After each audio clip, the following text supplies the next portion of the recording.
Now here comes the idea of refuge. So now as we went through all this impermanence, causality, suffering of samsara, now what's the solution for the suffering? This confusion. The solution is taking refuge.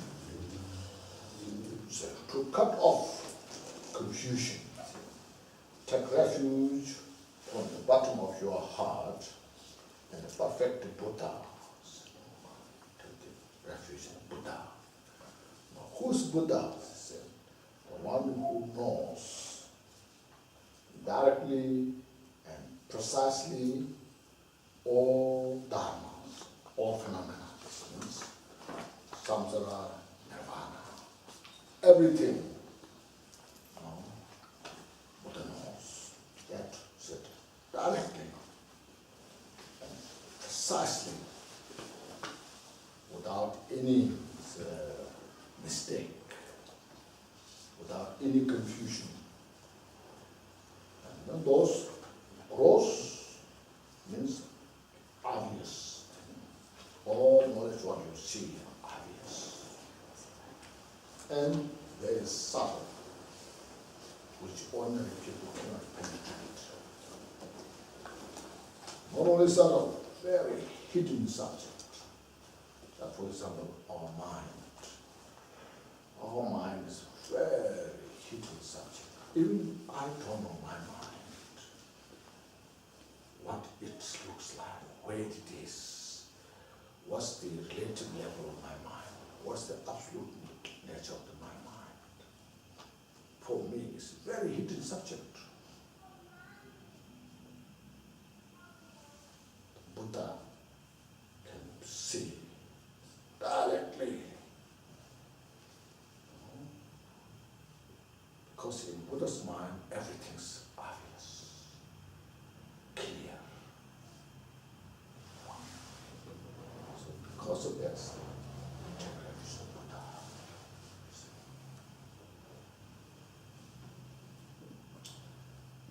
Then in the sublime Dharma, what Buddha taught, a method how to free from samsara, how to achieve enlightenment. In the Dharma, see scripture and realization. Scripture means all the texts there that we study, investigate, contemplate, meaning of those teachings. And by understanding all this and put into practice and realize self-realization. In Tibetan it's called lung tokwa. Lung, that what you study, hear, contemplate, meaning.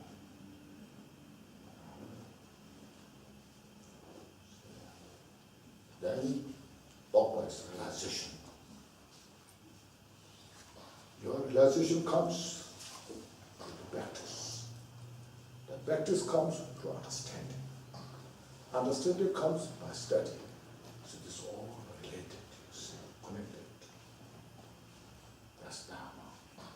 It's the direct counteract for the confusion. Confusion cannot be destroyed by force, like a weapon. It won't go away by saying, I don't like this. It won't go away and say, oh, I don't like to have a confusion.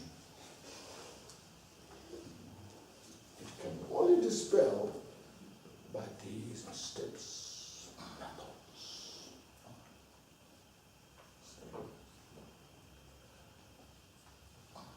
So that we do, as I mentioned in the world, how many things to do there? How many things to achieve? In the politics, in the business, in the science, technologies, all these different fields you get to see. things that you can achieve. We all do all those things to have some happiness, joy, free from suffering. So now look at the Dharma, how much it does. The summation is amazing. The Dharma says, purify your mind, mental afflictions. Something is unusual in the Samsara. But look at all the problems come from this delusion. Mental afflictions is very clear. A lot of disagreements because what? It's mental afflictions. A lot of individual sufferings for what? Even though there's enough food to eat, place to live, clothes to wear, but still there are a lot of sufferings there. It's because they are mental afflictions. So this Dharma says, purify.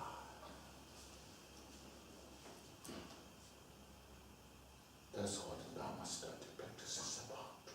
So we take refuge in Dharma. In the Samsara, we take refuge in the confusion. Look at all, so we take refuge in our mental afflictions. We take refuge in our attachment, our anger. When the anger rises in the mind, the anger says, do that, okay. Anger says, you should say these things, okay. So we are enslaved by the anger. We are enslaved by our attachment, pride, jealousy, so forth. Because we took refuge in them. Now here we change the idea. Instead we take refuge in the delusion. Now we take refuge in the wisdom, compassion. So you see this very clearly. No?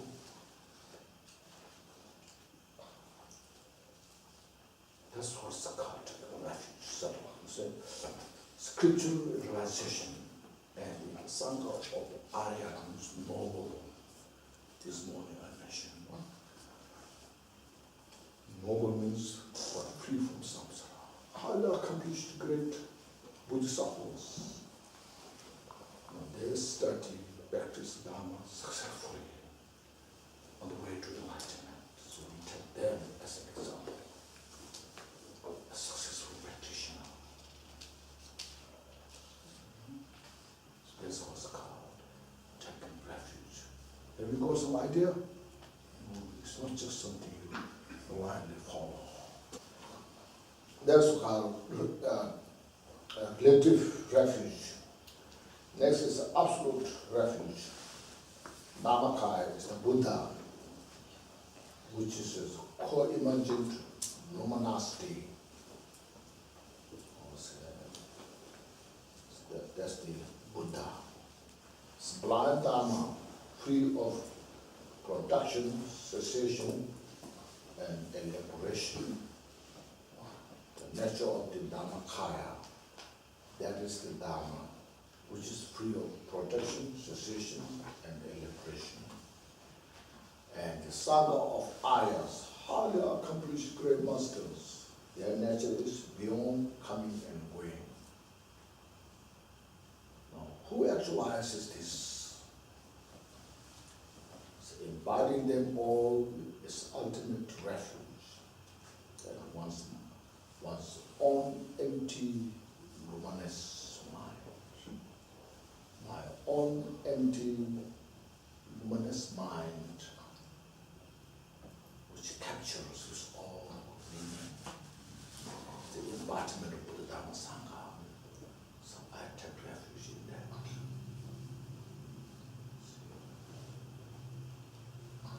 pure nature.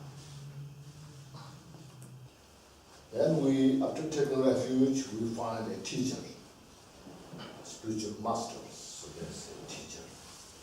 Compassionate hands holding a hoop of loving kindness. A face of bodhicitta is all metaphor. A face of bodhicitta emblazoned with the natural man of mass, matured from energetic engagement with scriptural realization, and skilled in means respectfully adhere to this kind of spiritual master.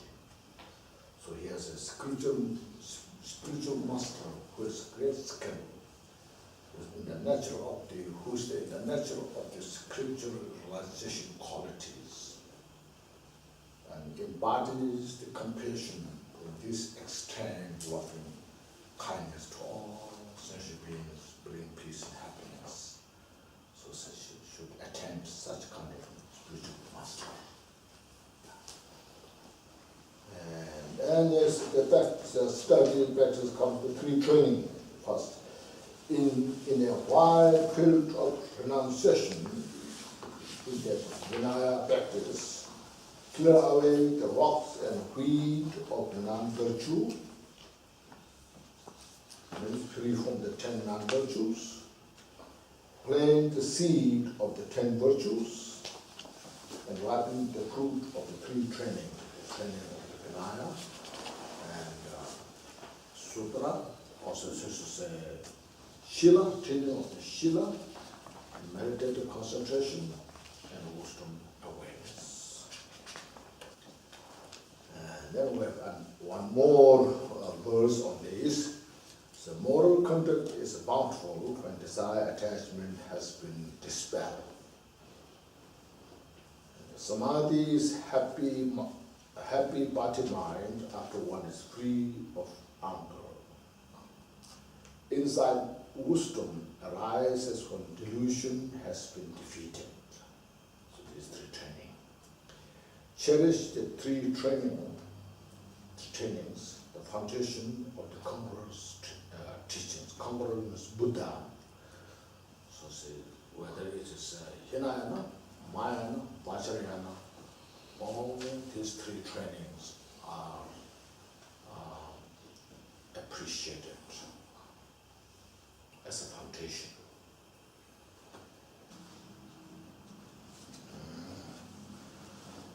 Now, on the base of this, then we cultivate bodhicitta.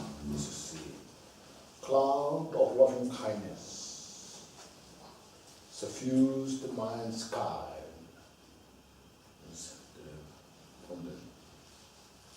The mind is like the sky. Then the loving kindness, like a cloud, when it's gathered there, brings the slow down the heat. And their misty rain of compassion falls at just the right time. Then, when there's a cloud of the loving kindness, then there's a mist of the rain. In spring, we need the rain on the ground to grow the trees. So the rain of the compassion falls in the right time. So here, loving kindness means desire to have happiness and causes happiness to all others equally. And compassion means desire all are free from the suffering and causes suffering. So first cultivate these thoughts, bring that mind in your heart. Then the bodhicitta harvest fills up the storehouse. Then you cultivate the bodhicitta. Desire to attain Buddhahood for the benefit of all sentient beings. Then you practice this step by step. And you purify all negative thoughts, delusions. and give rises, manifests all the excellent qualities. That's what it says, fills up the storehouse. When you have these great qualities, dispelling the ignorance, famine of the limitless migrators, through that bodhicitta, you give teachings to all sentient beings, and their ignorance are dispelled. Like when the storehouse is filled to the grain, then you dispel all the famines, hunger of the individuals in the world. And then, yes, no matter how much influence one has in the world, no matter magnificence, all the glory things what you have, and wealth, and renown, no matter how famous you may be, one has in the world. Know that these are impermanent. These all are subject to change, up and down. You cannot fully trust in them. So say, fall away quickly and soar without attachment to them. We don't attach to them, as mentioned here, they disappear. They fall down. So, having attachment to them really doesn't bring great benefit. No. What is important is just habitually bodhicitta, which is of benefit to oneself and all others. For your own benefit and for others' benefit. First of all, the practitioner of bodhicitta, that individual gets all the benefits. Then it becomes the source of peace and happiness for others. So it's for both benefits. Not only that, see, more you develop, greater this benefit. There's infinite. All the rest is wealth. These renowns, no matter how much you achieve, there's limitation. For instance, like wealth. No matter how much you achieve, this whole planet still is limited. But on the other hand, bodhicitta, there's no limitation. So that's why these things what you have, wealth, renown, so you should content, satisfy, then appreciate, rejoice. I'm happy I have that. Now enough. But the bodhicitta, more you develop, greater this source of peace and happiness. There's no inside effect. That's the one you see. It can go to infinite. There's an infinite source of wisdom, compassion, peace, and joy, excellent qualities. So for such, we should not content. We should go farther, more satisfied. So you cultivate a little bit bodhicitta, so I know I'm enough, I got enough. So don't say that. Because you can carry life after life, life after life. But these wealth, your renown, influence, is just one lifetime. If it is possible, if it stays rest of your life, that's also not possible. It's also indefinite. You may be powerful, for like 30, 40 years, you fall down. You may be so rich for 30, 40, 50 years, and then disappears. So it's such, why there is so much you are kind of pernicious in this going around to achieve. So we are just in the samsara, that's what's called confusions. We are so much looking after things which doesn't last long. All the things that which last long, we just put aside. We don't know. First, in the first place, we don't know. Even when we know, so this is something I'm not so interested. You know. So how ignorant we are. So which is of benefit to oneself and all others. Now this the verse I read other days. Many people like this verse. Following the flight path of all the kangaroos, Buddhas of the 3 times past, future, the jumbo jet of relative and ultimate bodhicitta. The aeroplane is a metaphor as the bodhicitta. Then the aeroplane flies the sky, the soars through the sky on the wings of 2 accumulations, the wisdom and merit accumulations, and lands smoothly without delay at the 4 Kaya's airport. The Nirvana, Samsara, Dhammakaya, Swabhavaka Kaya, or Kayas. So that's bodhicitta. We practice that. That's the highway towards the enlightenment. All the Buddhas attain Buddhahood because of bodhicitta. Without bodhicitta, Buddhahood is not possible. Even you practice highest yoga of Dhamma, not possible. So bodhicitta is the single most important. And Buddhism is profound because of bodhicitta. The relative bodhicitta and absolute bodhicitta is the mind. What are the minds? Bodhicitta is the direct cause to reveal your Buddha nature.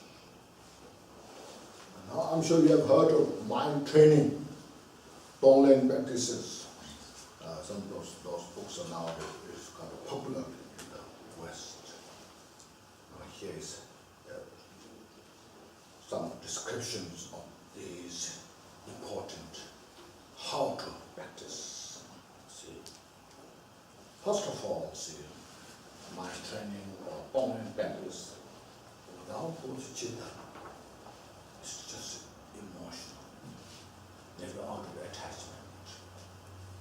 So bodhicitta first should be there.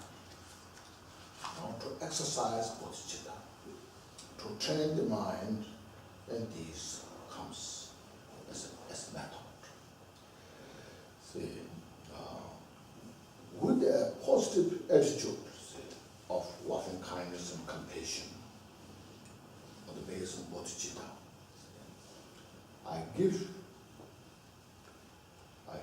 to the downtrodden sentient beings of the 6th realm all my happiness and root of virtue without reservation.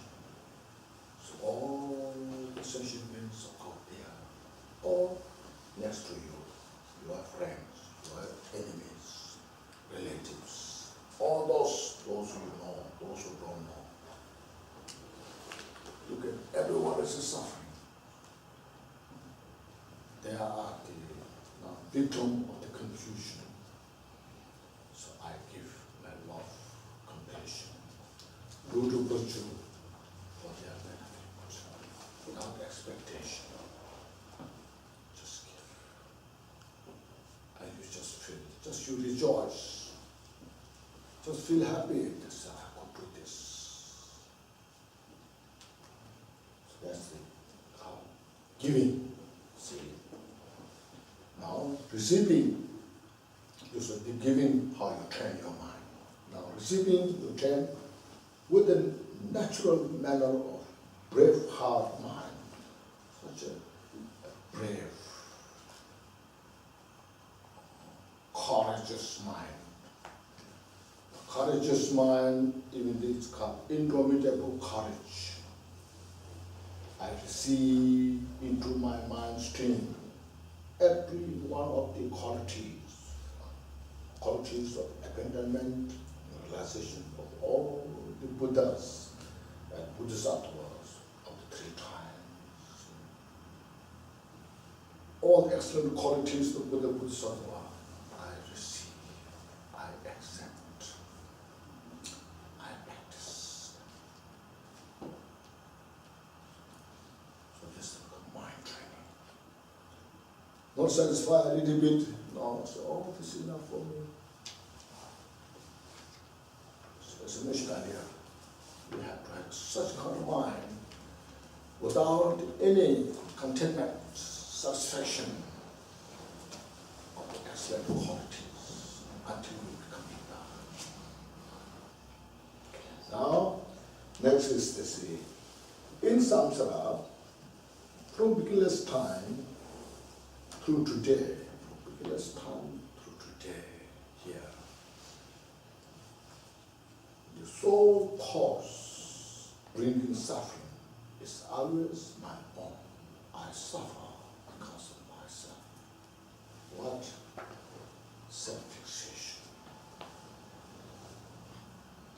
There's no one to blame outside than myself. Because I always self-cherishing. The self-cherishing becomes the center of all the confusion, all the problems. So I realize this today. That is fundamental non-knowing, basic ignorance. The great ignorance, not knowing. This ignorance doesn't mean you are not smart. There are some very smart, manipulating, twisting, very smart, on the basis of ignorance. So I'm just deluding myself with that way, twisting myself and deluding myself deeper into samsara.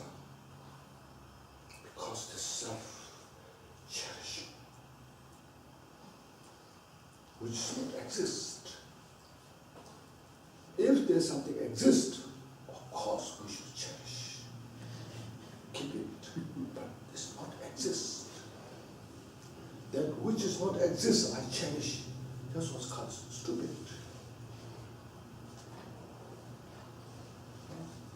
That's what's called ignorance. So here said, now, I release this right now without a second thought. Now I understood. I get rid of this. Oh, everyone look at the samsara. No. Everyone cherish themselves. But they get nothing except suffering. So, oh. Then next, other one. Knowing that all sentient beings of 2 realms, desire world, home world, homeless world, 2 realms have been my mother. From this time up until now, they have been my mother. Recognize that. Those who have been your mother, I recall their kindness. The day when I born until I grown up, their kindness, love, compassion. I recall this. And third, wish to repay their kindness. Now I have to repay their kindness. How am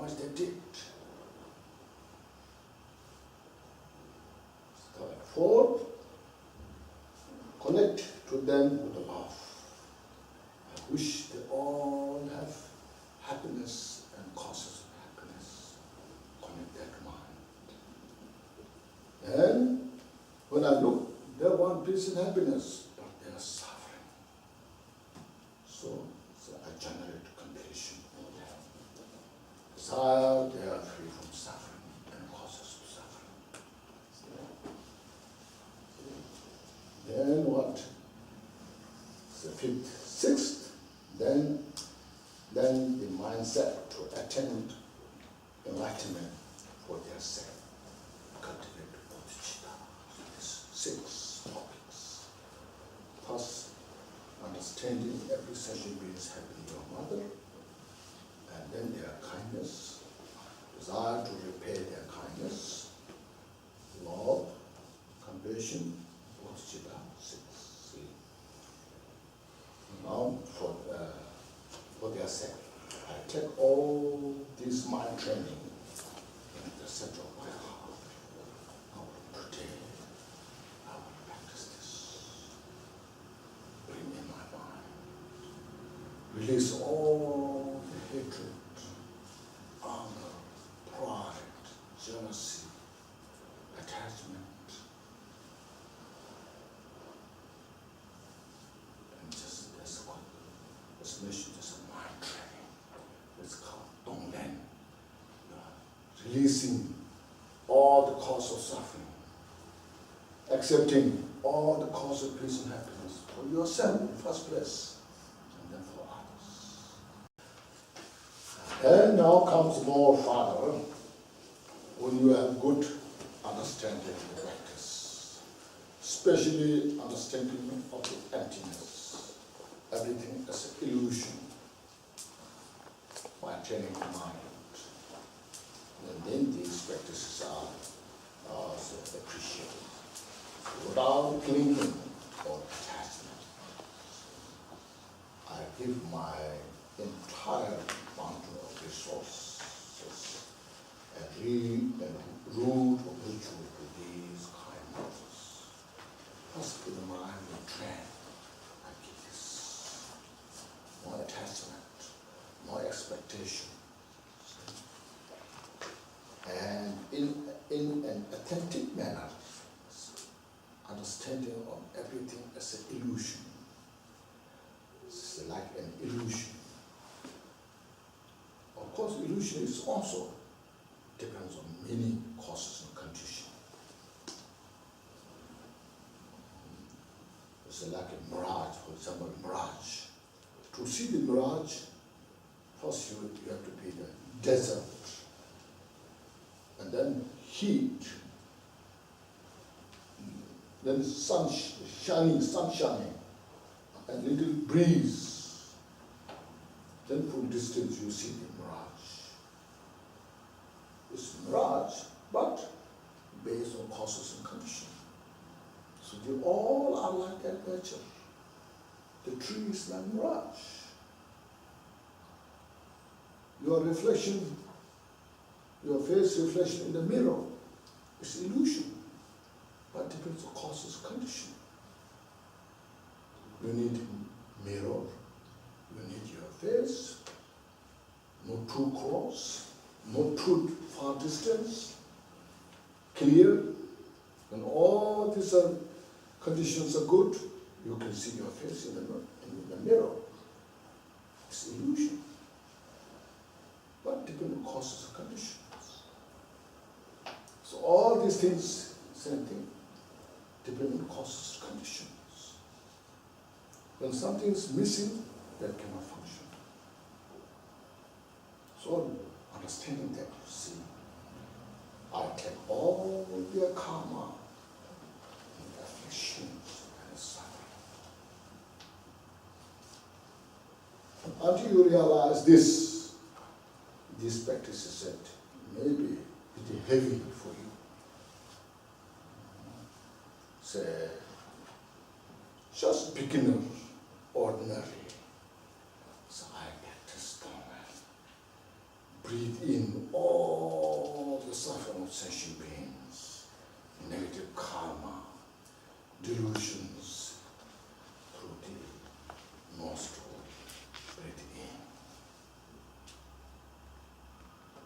give you all good things without all sensual beings. This of course is good. It's unmistaken. But you have to see if you can handle it. Because we as ordinary people, everything's very what you call real, no? Then as such you are breathing real suffering into you. Then you are depressed. I can't take it anymore. See, there's a danger to lose the practice, you see. But if you see as everything else is illusion, mirage, reflection, then all yourself is reflection, illusion. Then practice is very effective. So understand these practices. Because I know that nowadays there are a lot of dominant practices. Have you heard of that? No, dominant practices. Mind training practices, 7-point training practices, those mentioned, I know. But you have to practice in such a way, step by step, how much you can handle. Otherwise, you may lose your interest. Because I heard some people that they ask me, I do those practices, then I feel a little kind of heavy. After some time I feel a little kind of negative. I'm depressed sometimes. Because when you don't know how to practice, you may face this kind of danger.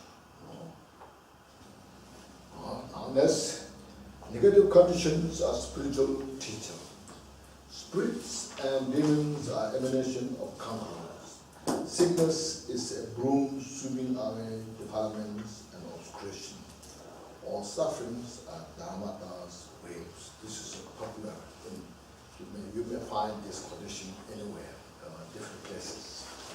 Now here what I'm saying is negative conditions are spiritual teachers, any like obstacles, whatever things happen, it teaches you something. First look at impermanence. When something happens, obstacles, everything's momentary, impermanence. And then also you practice, see, by this obstacle that I face, may substitute the obstacles of all sentient beings. So everybody may free from this kind of negative conditions. Then next you see, the spirits and demons are emanation of conquerors. If there is any spirits or demons, they are Buddha nature. Their nature is emptiness. Look at this. As they have Buddha nature, it's not different from Buddha. So you visualize them the deity. For example, if you're a practitioner of Chandresi or Dara, you see them as the Chandresi or Dara, or any deities. Then sickness is a broom sweeping away defilements and obscuration. When you get sick, of course you should take medicines. But when you are sick, this is the result of my negative karma. It purifies all my negative karma. It purifies my negative emotions. By this my small sickness, it purifies all the sin of the sentient beings. Just meditate. So I'm happy. This my sickness becomes a special tool to practice my bodhicitta. This becomes a special method to accumulate great merit and wisdom. All these negative things that happens in your life, it's a way to use Dharma practice. See? And all sufferings are Dharma's way, you see. When you have physical suffering, mental suffering, This shows me that I should practice Dharma. They show me I should renounce the cause of suffering, because they're manifestation of negative karma. I purify all my non-virtuous action. Through that, I can realize the emptiness, Dharmakaya. So the nature itself is emptiness. So it's Dharma. Okay, now maybe we should finish this 2 verses. Purification, you ask the question, how to purify? Yeah, now. Purify without remainder in the presence of the Buddha. Any kind of negative karma, obscurations, matter of purify in front of Buddha. So look at the Buddha. So I purify. What? Any types of fall or downfall, natural or imposed. Heavy, middle, manner, any types. Just bring in the mind, not in your mind. So those are committed by my body, physically. I act as negative karma, I create a negative karma, or by speech, or by mind. So under the control of the 3 portions, ignorance, attachment, and aversion. So all this bring in your mind. Then in front of Buddha, say, using the 4 powers. First, remorse means that was mistake, not right. That's remorse. It's cause of suffering. I did this. Now I purify. Then resolve, I will not repeat again. Because I destroy by myself. Resolve. And bring antidote, meditation, chanting mantra, visualization, and meditation. So purifying my negative thoughts, all antidote. And reliance, bodhicitta, refuge. You rely on the bodhicitta. So through these methods, through the 4 powers, then we can purify all negative karmas that we have created, and as well all the negative emotions. So this is the relative way of the purification practice. And absolute, shall I read? Okay? In the sky of mind as it is, the absolute way of purification. The mind is like the space, nowhere, everywhere. And expand free of center or edge. See, that's the mind. Cloud of adventitious conceptual thought condense temporarily because called adventitious. From these, the confusion of duality arises, and then various karmas begin to accumulate. All those gathered through the delusions. Purify these in the transparent, then it is not exist. My negative thoughts also not exist. It's all adventitious. Then it's just emptiness. So say, purify these in the transparent, non-referential experience of Dharma. Just relax the mind in that. This is the absolute way of purification. So both methods are described. Okay? That's it. Now you are okay.